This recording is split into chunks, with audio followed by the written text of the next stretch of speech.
Claudine Hemingway is a descendant of famed writer Ernest Hemingway. We bumped into each other at a party and decided to team up and dive deep into French history, but with a twist, by bringing a spotlight to those lesser-known creatives in France. This is History with a Hemingway. Welcome back to Paris History, Avec Hemingway. And if you tuned in last week, you know we were talking about one of our first serial killers, Henri, and the story continues. We were left off, the police had him, and now Claudine is going to tell us what happened next. So yes, Henri Désiré Landru. We left off that it was April 14th, 1919. They had taken him to the police station on the Ile de la Cité, and they officially charged him with murder. But now they had to get some evidence. So first the detectives went out to Gambay, which was where he had the house. It was very remote. And there they found piles of remains in ashes in the fireplace and in the stove. Because if you remember, I had said when he found this house, the neighbors thought it was quite odd that he had a very large oven being delivered. And so he had this very big oven there. They went through all of the ashes. They had 9,000 pounds of charred debris that they went through in ashes, of which 3,300 pounds of that was thought to be human remains, as well as 47 teeth. Whoa. Oh my goodness. Yeah. They figured that the remains were the equivalent of basically 3 heads, 5 feet, and 6 hands. Yikes. Yeah.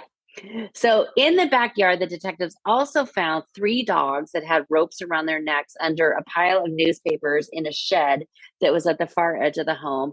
They belonged to one of his victims, Marie Therese Marchandier. Landru told the authorities that he was asked to kill these dogs. So basically that was kind of the only physical body of anything that was dead. But he was told that he was asked to kill him. It was all very calculated. After he killed them, he returned to their Paris homes because he would meet them. They'd go, decide we're going to get married. We're going to go to the bank, and you're going to put me on all of your documents. Now, before the wedding, let's go away for the weekend to my country home. And of course, they would not come out of that. So he would do this. He would kill them. He would also buy 2 train tickets. Of course, they're leaving Paris. They had 2 train tickets, but he'd only buy 1 return ticket. And that was also one of the ways where they're going to be able to find him, to nab him, because why would you be returning with only 1 train ticket? So after he killed them, he would return back to his home. And you asked last week about his family. Well, this is where I started to find some things about his family. So he'd come back to Paris, and now, he's on all of their paperwork. He now is able to go into goes back to Paris, goes to their apartment, goes to tell the landlord, my wife and I were moving. I'm coming back here to empty everything. And he brought his son, Maurice, with him. So Maurice would go with him, and they'd empty out every single thing, as we said, in these storage units, everything. And he'd start selling it. So one of the stories he told his family early on was that he was just an on-the-road antique salesman, which he kind of was. Oh my God. He was going and selling, he kept ledgers of all of this. He kept ledgers of the sofa he sold and the date and how much and who he sold it to. He kept everything. He used to fill these 2 storage units with everything that they had been taking. And, again, taking care of all of these notes. All of this today would be a slam dunk, but of course it's over 100 years ago. The science just wasn't there. When he was arrested, I told you he had 2 small notebooks. The one that he had hidden in the lining of his coat, he kept exact documents and dates of everything and receipts. So, for example, on May 19th, 1915, he would note that at 9:30, he was going to meet at the cigar kiosk near the Gare de Lyon, Mademoiselle Lindy. At 10:30, he was going to go to the cafe at Place Saint-Georges to meet Madame H. At 11:30, he was going to the Metro Landru, and he would meet Mademoiselle C. At 2:30, he would go to the Place de la Concorde on the north side and meet Mademoiselle L. At 3:30, he'd go to the Tour Saint-Jacques to meet another woman. At 5:30, he'd meet another woman. At 6:15, he'd go to the Saint-Lazare and meet Madame L. I mean, Wow. that's a lot of running around, and Yeah. obviously he's figuring he's gonna go have a quick, 20 minutes, size them up, see if they're worthy, and then move on to the next one.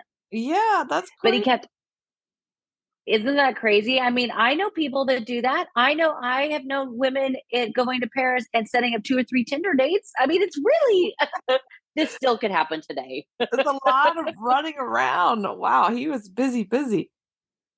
Yeah, I mean, I know people that are like, okay, I'm at 3 o'clock, I'm going to go meet this guy, but at 7 o'clock, I have like, you gotta, I guess, use your time to your advantage. But he kept all of these receipts and the train tickets, everything. So the courtship with him, as I said, was, you would meet, he would then propose, and then, you go away for the weekend. It's now the spring of 1919, and World War One was, behind us by 5 months now. And that really also helped him evade everything because it was World War One. So as I said, the town of Gambay had one police officer that was, only worked like part-time. But just in general, resources were down because the men were at the front, the press and the attention of things were on the war. So it was pretty smart time for him to do this, to be able to kind of weed through things. But now that it's the spring of 1919, he's arrested. The war is now behind us for a few months. But the press now has all of these new tools at their disposal. There's photography now. So as soon as this story hit the paper, photos of Landru were everywhere. And I even saw like some of the facsimiles of the front page of the newspaper with his picture on it. Wow. And people are starting to see these on the newsstands. Back then everybody picked up the newspaper every day and read it because that was really the only way you got your news then. There was no TV, there was no Instagram or Twitter.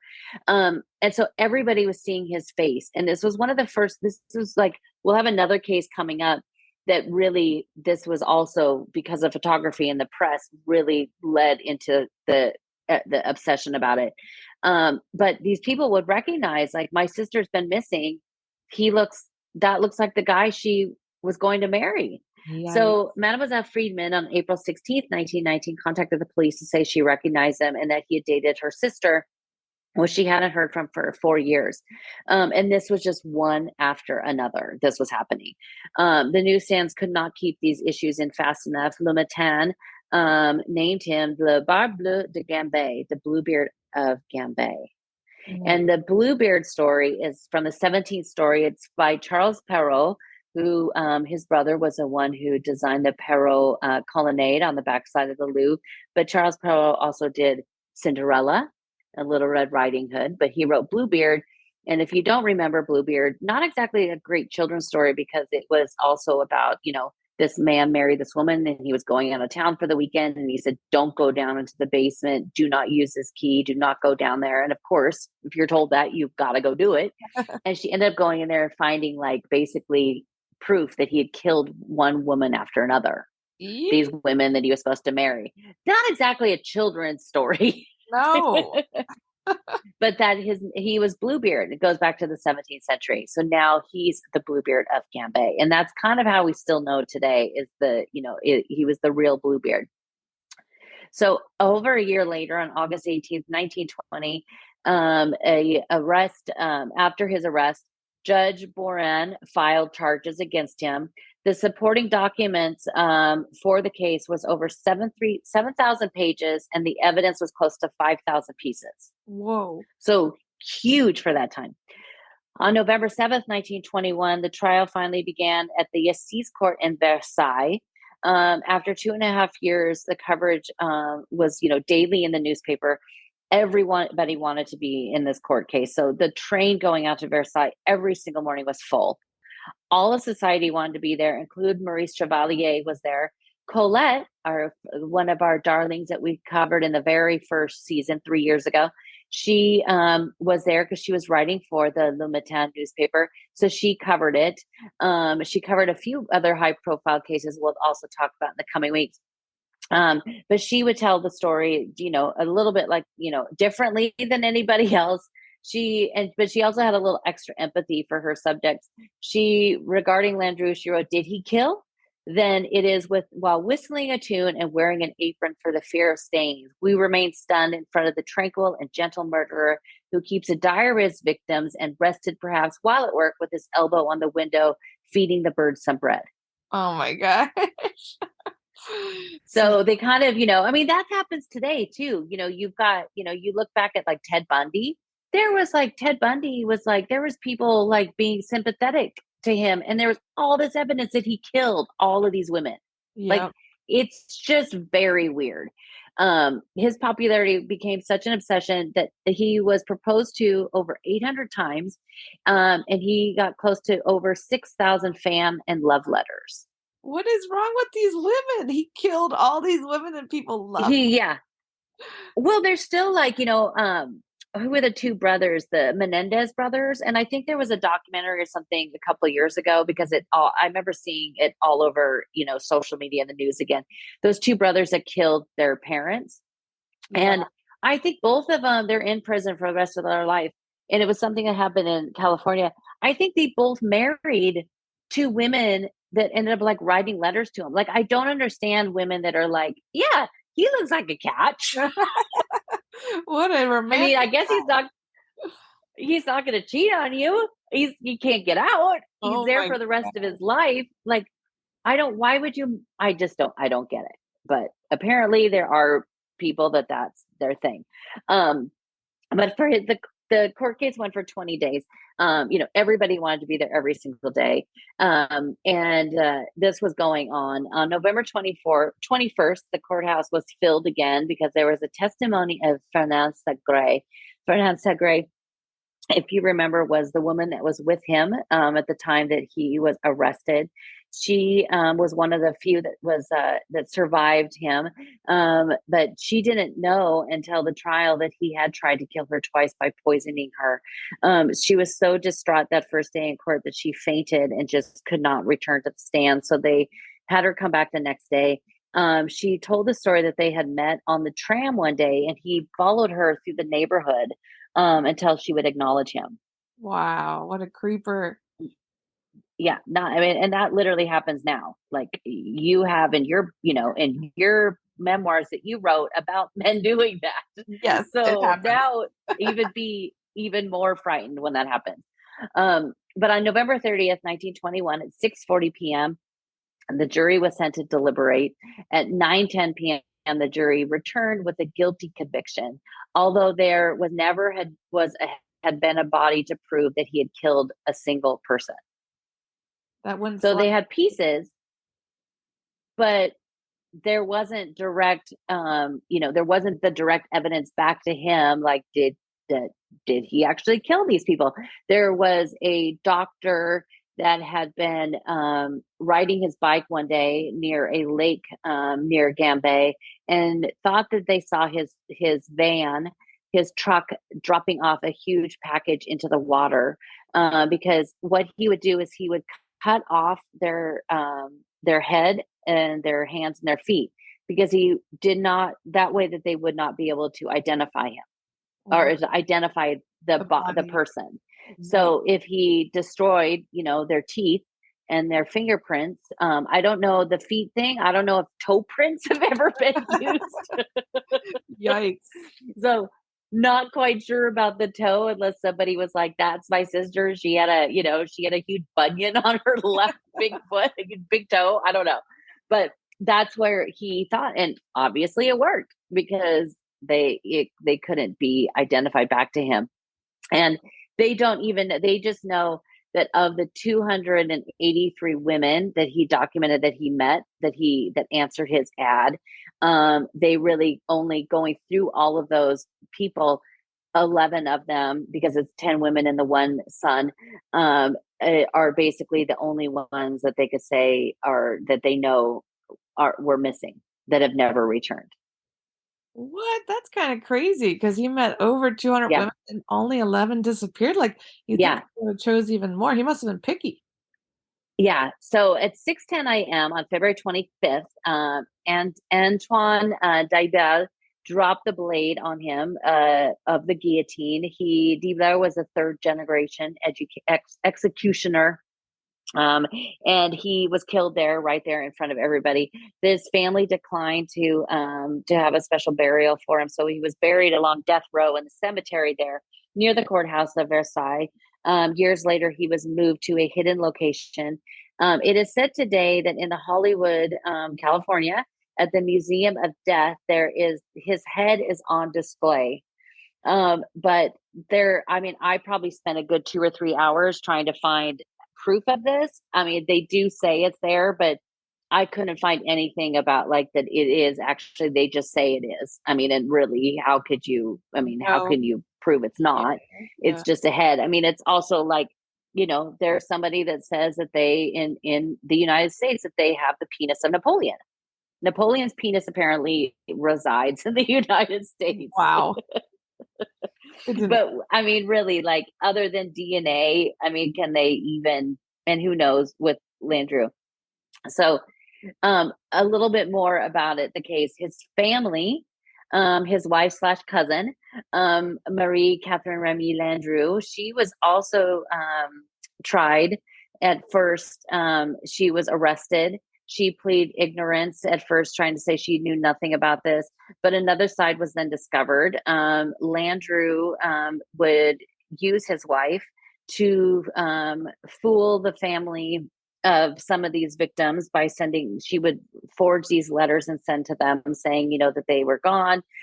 He would also use her to go and dress up in some of these women's clothes and put on a disguise, going to the bank to end up going so she could say, yes, we're taking all the money out of this account, which would work. And clear out all these accounts. His son, Maurice, which I mentioned, he had been arrested because he had been found with jewelry that once belonged to one of the victims that his father gave him. After serving 2 years in prison, he was released and went right back to helping his father clear out all these apartments of these belongings and help him sell them. They also at first thought his daughter had nothing to do with it. All of them pleaded, except for the son who had been arrested, pleaded that they knew nothing of their father, that he even ever did any of this. But records also found that both of his daughters would go and rent these buildings and homes for him under different names as well. Yikes. So it was a whole family business. That's so sad. Whole family affair. Yeah. Poor Fernance Degray, she never really recovered from the trial. She moved to Lebanon, the country, to be a teacher, but she returned to Paris and she sued the director of a movie called Chabrol, who depicted basically, he made a movie about Landru, and many have been made about, some of them are even called The Bluebeard of France.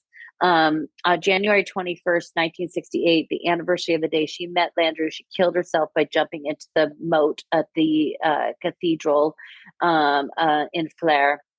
But he had made this movie. Basically, the whole movie was kind of how she was kind of the dupe that fell for this guy, and the movie kind of keeps coming back to Fernance Degray. So she could really never get past it, and her name was coming up all the time. But Charlie Chaplin also made a movie called Monsieur Verdoux that was in 1947 that was based on him. And so countless stories, and movies. And this is, I mean, you can bring this up to some French people and they will know what you're talking about. Wow. Because it was such a huge thing for the time. The oven that was the scene of all this horror, because he would, he'd basically cut their head and hands and feet up and throw them into these ovens and the fire and burn them, trying to destroy them. But I mean, a lot of it went down to ashes, obviously, because they found the equivalent of just a few heads. But the oven was auctioned off after the trial on January 23rd, 1932. The director of the Musée Gravin, that's the wax museum in Paris, he was a winning bidder for 4,200 francs. Wow. So he has the oven. Well, he later sold it to Laurent Ruquier, who wrote a play about it inspired by the story in 2005. Whoa. So this guy just has the oven as like a souvenir? So creepy. Like there's so many things going on here that it's like hard to follow. And it's also really crazy to me how French idolize this guy. like wanted any of his stuff. So weird. Yeah, I mean, I don't know if they idolize him, but they all just know who he is. But the weird thing is it's not, now this TV guy has it, and I don't know, like it doesn't say where it is. He doesn't have it on display, but the Musée Gravin has also the bathtub where Marat was killed. So it's not, I mean, and they have it on display. So they kind of do have something there that's kind of morbid, but I think putting a oven on display where numerous women were killed would be kind of creepy. Yeah, that's like too much. That's taking it way too Too far. much. It's way too far. But one of the things, and I'm going to go there and try to find this, but one of the French doctor that was brought out to Gambé to go through the piles of ashes, he had a box of the bones, like some pieces of the bones that were there, and he ended up very quietly in the dark of night one time going to the Jardin des Plantes, which we just talked about a couple weeks ago. And there's a weeping willow tree there. Underneath the weeping willow tree, he buried the box there, and he said a little prayer for the victims. So I thought that, I was like, maybe I'll have to go find that little weeping willow and have to go there and have a little moment and say a little prayer for these poor women that lost their life. I thought that was kind of a sweet thing that he did. Yeah, there's something to be said about that. I mean, that's some dark tourism right there. I mean, why Yeah. did he kill these women? Did he poison all of them, or we don't know? We don't really know how he actually killed them. I mean, obviously he had to do something to them before he started, sawing them apart. In his notes, he also kept like the date and the receipt when he bought saws. Like the guy, like some of it is kind of like, seriously? Like, And but he back then, never, they didn't have Dateline. They didn't have yeah. Dateline in 48 hours to know, dummy, you don't do that. And he never admitted to any of it. No. No. So, he was, even when he was led to the guillotine, they asked him, like, do you have anything you want to say? Like, and he said, no, that's a suitcase I'm taking with me to my Oh, grave. Like, he wouldn't say. They also asked him that day if he wanted a glass of rum or a cigarette. And he said, no, it was bad for your health. oh my gosh. Like, dude, you're going to lose your head in about 4 minutes. I would be like, yes, give me all of the rum. I mean, Give they me did all of it. say he was mentally unwell when he had to go to the psychiatrist or He whatever. was definitely mentally unwell. But the house that he did this in Gambé, it's still there, the Villa Trick. And I even looked it up. You saw the address. It was sold, became a restaurant for a few decades. Like, there's no way in anything. If I was starving and it was my last meal that I was able, and they had a scrap of bread, I would not be going to a restaurant that once had an oven where women were burned alive in. There's just no way. Like, Yeah. and it was open for like decades. Wow. I think that place is definitely haunted. I know how you love the haunted ones. Now it's a private residence, which I hope they got a good deal on it. But super creepy. And they still say, like, you could find it. You could find it on a Google Earth. Like, it's just really creepy. But neighbors say that there was always people trotsing around, going stomping through the backyard, trying to look at things. And I'm sure that there's still tons of people that gawk and look at the house. I mean, if I was in that area, I probably would go by it too. Yeah, that's probably what kept the restaurant going. Everybody wanted to go to like the murder house since it was so famous. Yeah, exactly. Yeah, but gross. Like, maybe if somebody was like stabbed in the bathtub, like, okay, I'm not going there to take a bath at the restaurant. But the fact that people were murdered and killed in the fireplace and oven, no, that's Yeah. a hard pass. Yikes. Yeah.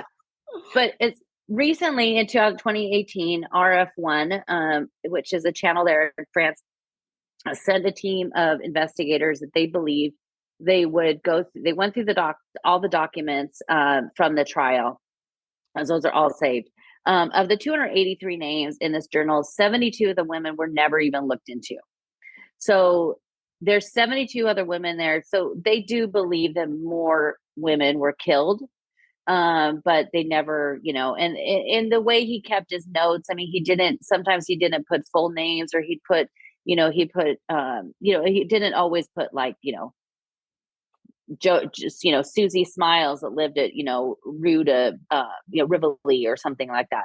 So, but there definitely, I'm sure there probably was more women than that. And he was so cold blooded. This was the very first trial that they ever had, that the murderer also basically destroyed the victims. Like there was just no victims left.